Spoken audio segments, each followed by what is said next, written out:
ഇപ്പോൾ പാലാ നഗരസഭയുടെ ഒരു നഗരസഭ അധികാരത്തിലെത്താൻ പ്രധാനമായിട്ട് ചർച്ചകളൊക്കെ നടത്തിയിരുന്നതാണ്. ഇപ്പോൾ അവിടെ ഒരു പ്രമേയം പ്രതിപക്ഷം കൊണ്ടുവന്നിരിക്കുന്നു. അതിലേക്ക് നയിച്ചത് കോൺഗ്രസ് ഒരു പ്രമേയം അവതരിപ്പിച്ചതും അവർ പിന്തുണ പിൻവലിച്ചതുമാണ്. എങ്ങനെ നോക്കുന്നത്? അല്ല, അത് ചെറിയ ചില തെറ്റിദ്ധാരണകളുടെയും ചില ചില്ലറ പ്രശ്നങ്ങളുടെയും പേരിലാണ് അങ്ങനെ ഒരു പ്രശ്നം ഉണ്ടായിട്ടുള്ളത്. അത് വാസ്തവത്തിൽ സംസാരിച്ച് അവിടെ തന്നെ തീർക്കാവുന്ന ഒരു പ്രശ്നം ഉണ്ടായിരുന്നുള്ളൂ, ഞാൻ മനസ്സിലാക്കുന്നിടത്തോളം. അതിനേക്കാൾ വലിയൊരു ഗൗരവമുള്ള വിഷയമുണ്ടെന്ന് എനിക്ക് തോന്നുന്നില്ല. അപ്പം അതുകൊണ്ട് ഞങ്ങളത് സംസാരിച്ച് UDF തലത്തിൽ സംസാരിച്ച് അതിന് ഉടൻ തന്നെ ഒരു പരിഹാരം ഉണ്ടാവും. അത് ഇപ്പോൾ പ്രതിപക്ഷം പ്രതീക്ഷിക്കുന്നത് പോലെ അവിശ്വാസത്തിലൂടെ ഭരണം ഇല്ലാതാക്കാം, അല്ലെങ്കിൽ പാലാ നഗരസഭയുടെ ഭരണത്തിൽ നിന്ന് UDFനെ പുറത്താക്കാമെന്ന് വിചാരിക്കുന്നത് ഒന്നും നടക്കാൻ പോകുന്നില്ല. വാസ്തവത്തിൽ ഇത് അവിടെ തന്നെ സംസാരിക്കാം.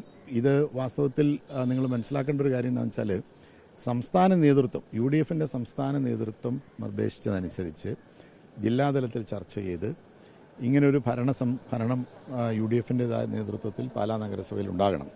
കാരണം കഴിഞ്ഞ മുനിസിപ്പൽ തെരഞ്ഞെടുപ്പിലെ ജനങ്ങളുടെ മാൻഡേറ്റ് അതാണ്.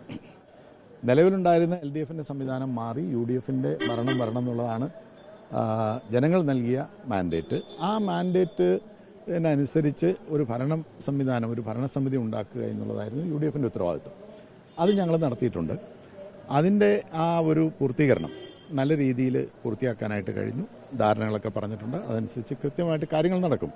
അപ്പം അതിനിടയിൽ ഒരു മുന്നണി പോലൊരു സംവിധാനമാകുമ്പോൾ അല്ലറ ചില്ലറ എന്തെങ്കിലുമൊക്കെ അഭിപ്രായ വ്യത്യാസങ്ങൾ ഉണ്ടാകുക സ്വാഭാവികമാണ്. അത് എല്ലായിടത്തും ഉണ്ട്. ഇപ്പോൾ സ്റ്റേറ്റിൻ്റെ ഭരണത്തിലാണെങ്കിലും എവിടെയാണെങ്കിലും ഉണ്ടാകും. അതിപ്പോൾ ഇങ്ങനെ ഒരു തലത്തിലേക്കൊന്നും വളർത്തുകയോ ചെയ്യേണ്ട യാതൊരു ആവശ്യമില്ല. കുറച്ച് പരിചയക്കുറവിൻ്റെയൊക്കെ ചില പ്രശ്നങ്ങളുണ്ട്, പുതിയ അംഗങ്ങളൊക്കെയാണ്. അപ്പോൾ അതുകൊണ്ട് അതെല്ലാം രമ്യമായിട്ട് തന്നെ UDF തലത്തിൽ ഞങ്ങൾ ചർച്ച ചെയ്ത് പരിഹരിക്കും. ഇവരുടെ ഒരു നടപടി, അതായത് ഇപ്പോൾ പൊതു മതത്തിലേക്ക് എത്തിച്ച് ഇത്തരത്തിലൊരു ചർച്ചയിലേക്ക് ആക്കി കൊണ്ടുവന്നിച്ചു, അതായത് അവർ ആ വിശ്വാസം പിൻവലിക്കുന്നു എന്നാണ് പറഞ്ഞത്. അപ്പോൾ ആ രീതിയിലേക്ക് പോയ സാഹചര്യം അത് ശരിയാണെന്ന് തോന്നുന്നു.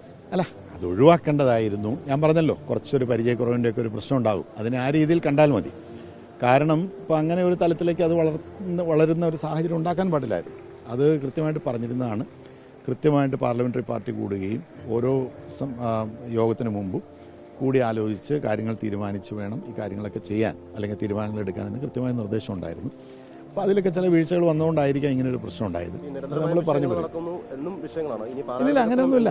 എന്താ വിഷയമുള്ളത്? അപ്പോൾ ഇതിനു മുമ്പ് ഒരു ചെറിയ പ്രശ്നം ഉണ്ടായി, അത് പറഞ്ഞ് പരിഹരിച്ച് തീർന്നു.